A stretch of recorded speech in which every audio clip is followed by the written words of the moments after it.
Siang, Putri Endah. Bagaimana kabarnya hari ini, Bu? Alhamdulillah baik, sehat. Mohon izin untuk hari ini saya akan mewawancara tentang dilema estetika pada Ibu. Apakah Ibu bersedia, Bu? Bersedia dilema etika. Iya, dilema etika, betul. Nah, baik Ibu, untuk pertanyaan yang pertama, selama ini bagaimana Ibu Triwidayati selaku kepala sekolah dapat mengidentifikasi kasus-kasus yang merupakan dilema etika atau rujukan moral Ibu?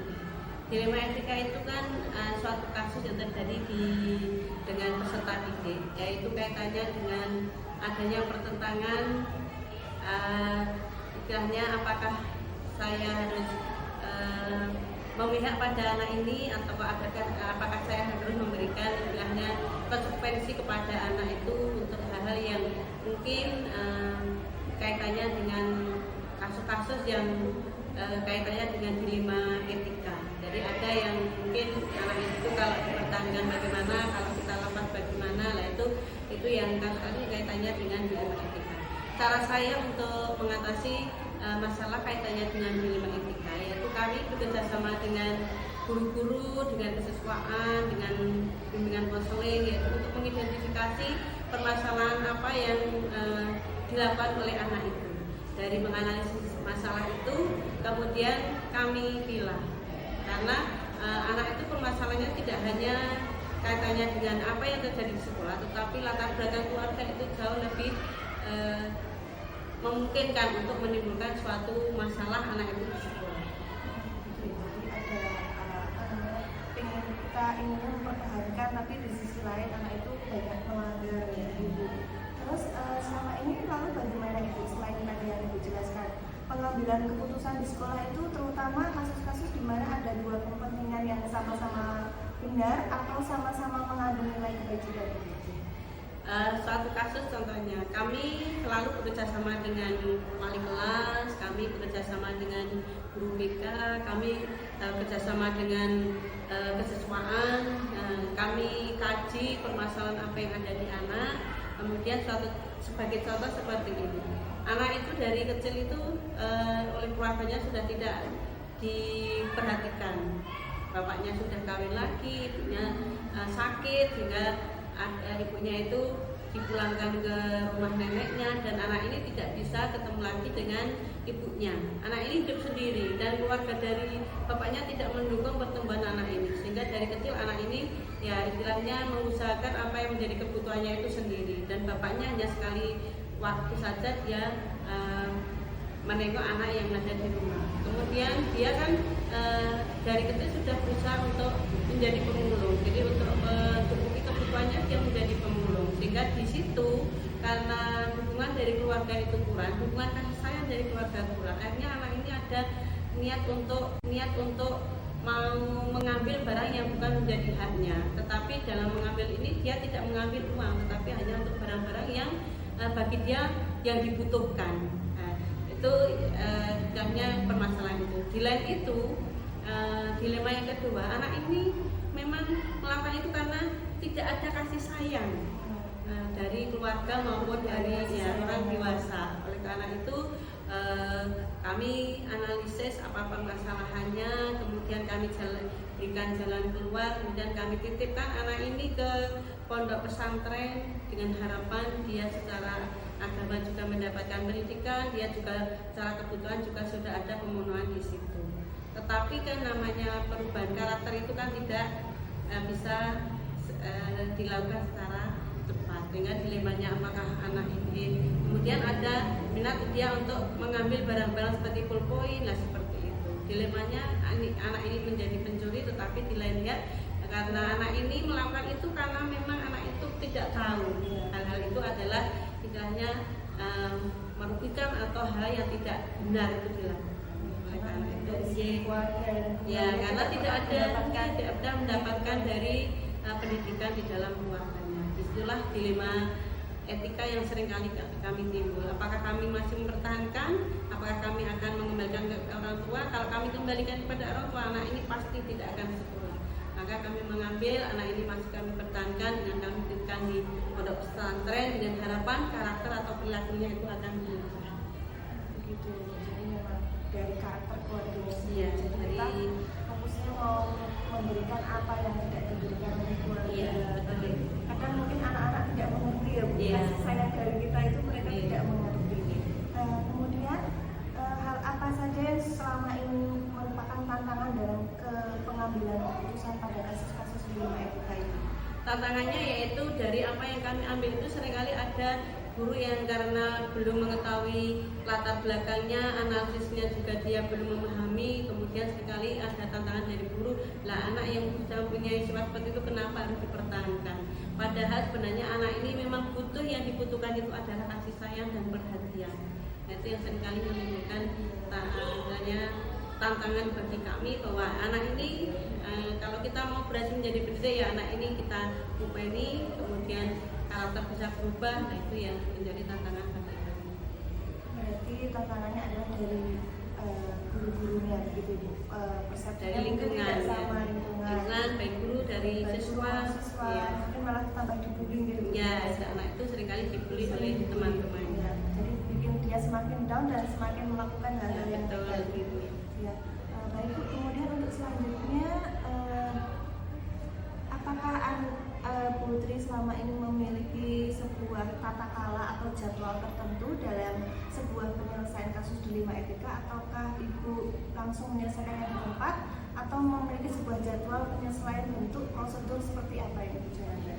Kalau penyelesaian masalah kami menggunakan prosedurnya yang kami gali dulu informasi yang ada, tidak langsung kami mengecas anak ini bagaimana. Kami analisis permasalahannya apa, kemudian kami mengundang orang tua untuk ke sekolah, ya nanti yang menemui baik itu dari BK, wali kelas maupun dari kesiswaan semuanya menemui untuk semuanya saling biar semuanya tahu permasalahan apa yang ada di anak tersebut, sehingga dari diskusi atau koordinasi dengan orang tua itu maka nanti akan bisa diambil keputusan untuk menentukan langkah selanjutnya.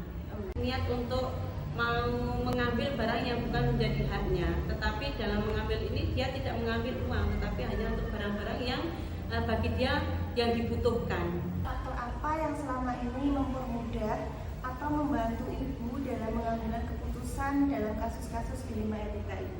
Baik, yang paling membantu yaitu ketika koordinasi di antara kami, antara wali kelas, antara guru mapel, kemudian antara BK dan siswaan itu sama-sama berkoordinasi bersama, kemudian saling analisis masalahnya, kemudian dari analisis itu kemudian dicarikan solusi yang terbaik untuk suatu permasalahan kaitannya dengan dilema etika. Berarti bekerja sama dengan Ya, kita harus bekerja sama dan koordinasi itu yang paling penting. Supaya semua guru juga memahami kalau itu permasalahan bersama ya. Betul. Kemudian dari semua yang telah Ibu sampaikan, pembelajaran apa yang dapat dipetik dari pengalaman Anda dalam mengambil keputusan dilema etika? Pengalamannya yaitu bahwa seringkali kita tidak menyadari bahwa latar belakang dari anak-anak didik kita itu sangat-sangat kompleks yang sebelumnya kita tidak tahu. Dari apa yang terjadi pada siswa kita itu, maka kita harus berhati-hati sekali di dalam menganalisis suatu masalah, jangan sampai kita membuat keputusan yang salah karena kita belum menganalisis permasalahan yang ada pada anak itu secara jelas. Kalau kita belum menganalisis secara gamblang, kita ambil dari berbagai pihak apa terjadi atau istilahnya latar belakang anak itu, kemudian bagaimana perilakunya, nanti kita akan salah di dalam mengambil keputusan. Itu maka analisis dari suatu permasalahan itu memang sangat penting sekali. Berarti analisis masalahnya. Baik Bu, sangat luar biasa sekali. Hari ini saya mendapatkan banyak sekali ilmu dari Bu Tri Lidayati, bagaimana kita menghadapi sebuah dilema etika yang mungkin tidak hanya satu kasus ya Bu, Ya, banyak sekali banyak kasus, tapi mungkin ini kasus yang spesial yang Iya. benar-benar membuat Ibu dilema gitu. Iya. Semoga kedepannya saya bisa menerapkan seperti apa yang Ibu lakukan. Terima kasih untuk waktunya. Ya. Mohon maaf jika sudah mengganggu waktunya Ibu. Kita terima kasih juga Bu Endang, semoga ke depan Bu Endang bisa menerapkan kalau sudah nanti misalnya jadi kepala sekolah seperti saya bisa menerapkan bagaimana untuk menghadapi suatu masalah kaitannya dengan dilema ini. Assalamualaikum.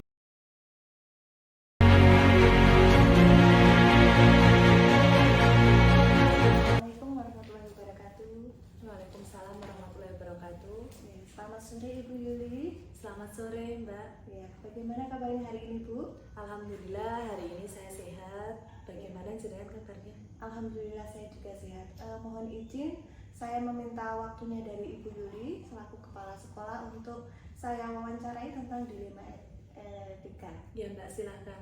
Ya, baik Ibu, saya masuk saja ke pertanyaan yang pertama. Selama ini bagaimana Ibu Yuli selaku kepala sekolah dapat mengidentifikasi kasus-kasus yang merupakan dilema etika atau bujukan moral? Baik Mbak, selama ini dalam saya mengidentifikasi kasus-kasus apakah itu dilema etika atau bujukan moral, biasanya saya melihat dan mengenali apakah kasus yang terjadi itu saya identifikasi situasinya terlebih dahulu. Apakah situasinya itu dalam keadaan atau situasi benar versus benar, atau justru benar versus salah. Kalau itu situasinya pada benar versus benar, itu berarti dilema etika. Kalau benar versus salah berarti bujukan moral. Seperti itu, G. Kemudian setelah Bu Yuli mengidentifikasi, lalu selama ini bagaimana Anda menjalankan keputusan di sekolah Anda, terutama untuk kasus-kasus di mana ada dua kepentingan yang sama-sama benar atau sama-sama mengandung nilai kebajikan? Baik, selama ini dalam saya mengambil keputusan di sekolah saya, terutama pada kasus yang mengandung nilai-nilai kebajikan, dilema etika, itu biasanya saya sebagai pemimpin pembelajaran akan melakukan beberapa pertimbangan yang disesuaikan dengan 4 paradigma, kemudian 3 prinsip dan 9 langkah pengujian pengambilan keputusan. Selain itu saya juga dalam mengambil keputusan itu juga harus disesuaikan dengan apakah itu kebermanfaatannya atau kemaslahatannya itu untuk orang banyak atau hanya untuk kelompok tertentu. Kemudian saya juga harus bisa mempertimbangkan nilai-nilai kemanusiaan atau nilai sosial yang ada dalam kasus tersebut. Begitu Mbak. Jadi ada tadi paradigma, ada prinsipnya. Iya. Bagaimana menghadapi kasus. Lalu dari yang sudah Ibu jelaskan tadi, boleh saya minta langkah-langkah atau prosedur yang seperti apa yang biasa Ibu lakukan selama ini?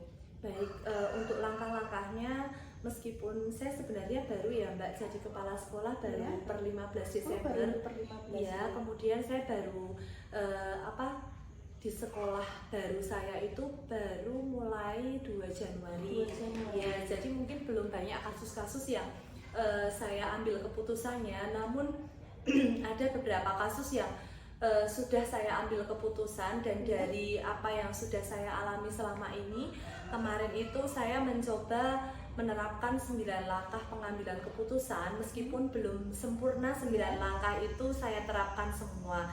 Yang pertama itu saya akan mengidentifikasi atau mengenali kasus yang terjadi terlebih dahulu. Kemudian permasalahannya apa, kemudian saya mengenali nilai-nilai yang bertentangan di dalamnya. Nah, setelah itu saya juga akan menganalisa apakah kasus tersebut itu termasuk dilema etika atau bujukan moral. Nah, kemudian siapa yang terlibat di dalamnya, kemudian bagaimana kasus tersebut terjadi, alasannya apa. Di sini biasanya saya akan melibatkan rekan-rekan saya, rekan sejawat saya, guru-guru di sekolah.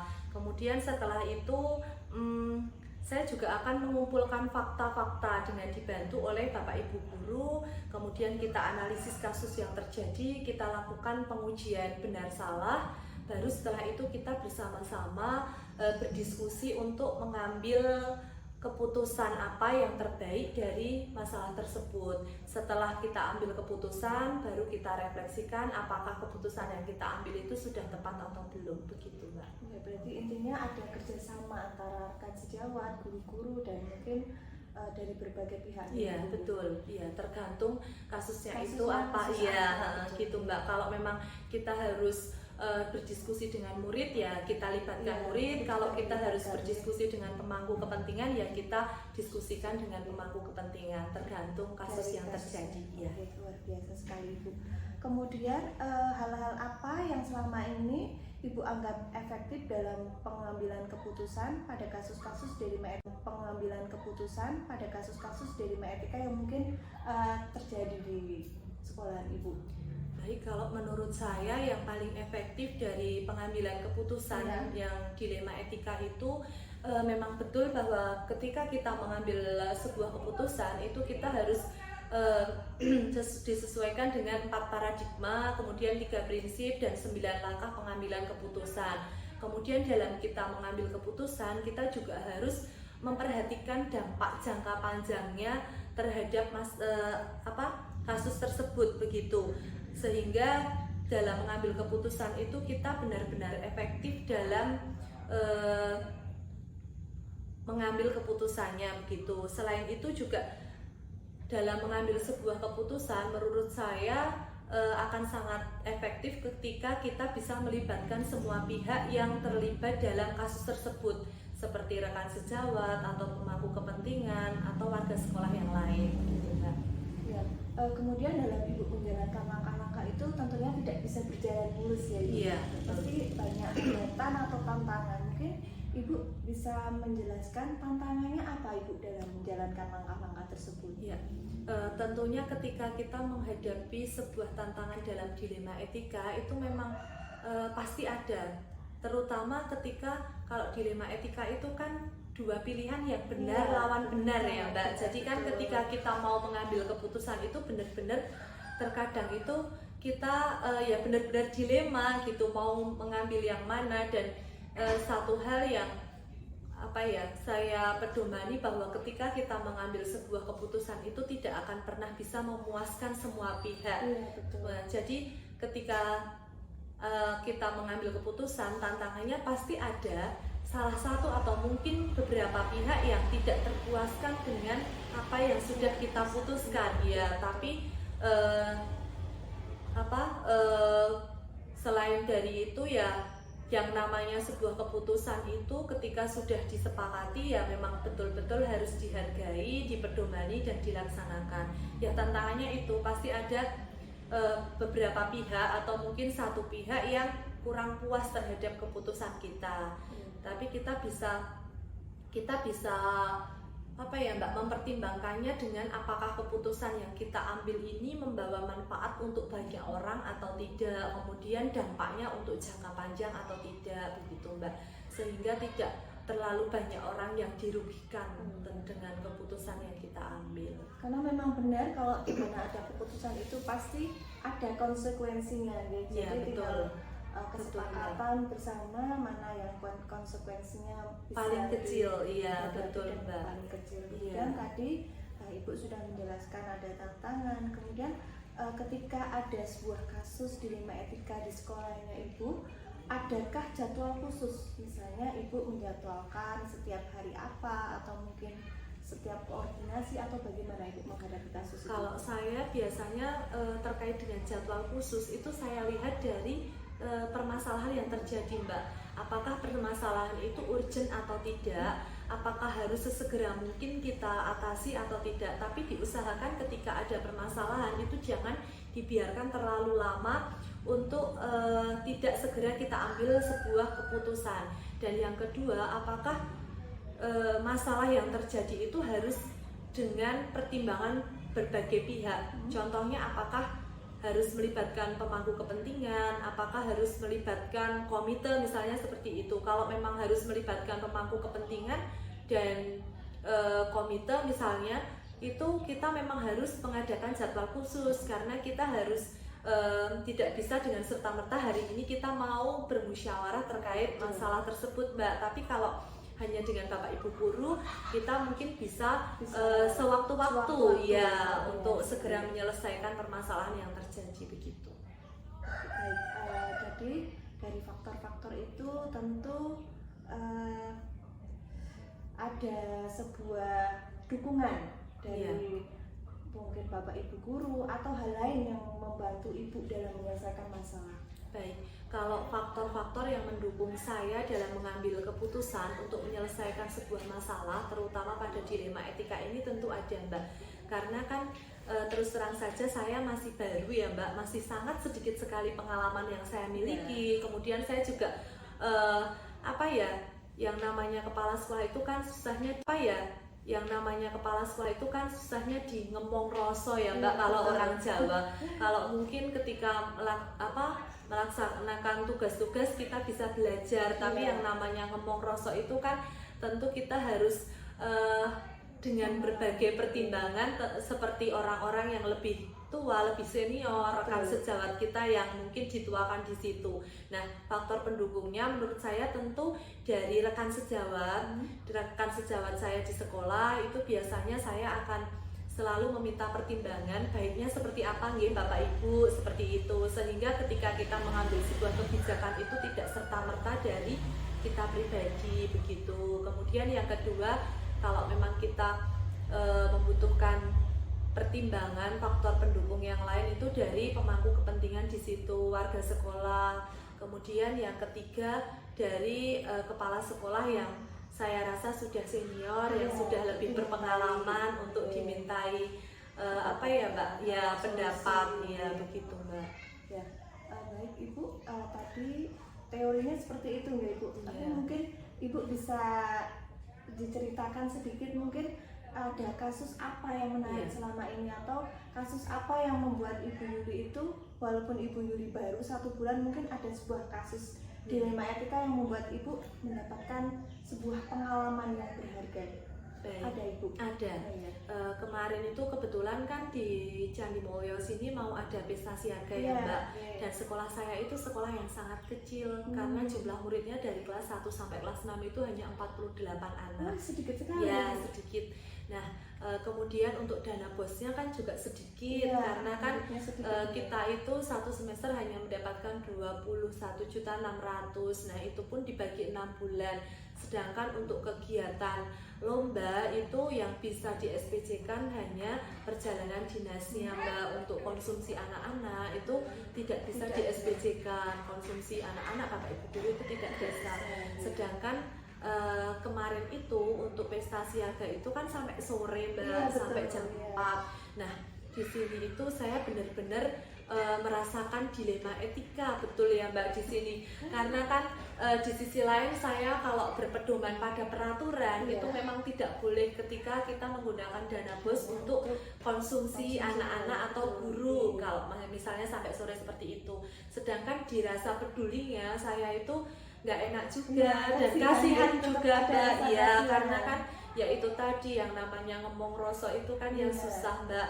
Masa anak-anak sudah capek lomba, terus yang kedua kok nggak dikasih konsumsi misalnya gitu, nah itu bagaimana. Kemudian kemarin itu saya coba diskusikan dengan Bapak Ibu guru, bagaimana Bapak Ibu kalau misalnya anak-anak itu nanti tetap kita pikirkan gitu. Nah, kalau misalnya tidak dengan menggunakan dana bos, adakah dana lain yang bisa kita akomodir untuk membantu anak-anak di kegiatan lomba pesta siaga. Akhirnya kemarin dengan berbagai pertimbangan teman-teman juga setuju karena memang Mbak ya, itu ya meskipun sebenarnya tidak boleh tapi itu memang haruslah gitu ya, Mbak ya. Itu kemarin kita bisa mengambil solusi untuk menggunakan bumbung kemanusiaan yang setiap tanggal 14 itu bisa kita pakai gitu. Jadi di sisi lain peraturannya itu bisa tetap kita sesuai, kemudian anak-anak juga tetap open gitu. Baik Ibu, luar biasa sekali pengalamannya. Terima kasih banyak, saya mendapatkan banyak informasi, juga banyak pengetahuan tentang dilema etika ini.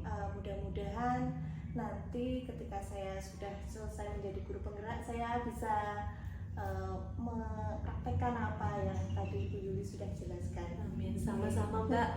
Mohon maaf kalau misalnya ketika saya diwawancara masih kurang memuaskan jenengan dalam menyampaikan pendapat saya, karena memang di sini saya masih apa ya Mbak ya, harus banyak belajar gitu. Ya, baik Ibu, terima kasih atas waktunya dan selamat beraktivitas kembali. Assalamualaikum. Waalaikumsalam warahmatullahi wabarakatuh. Terima kasih Mbak.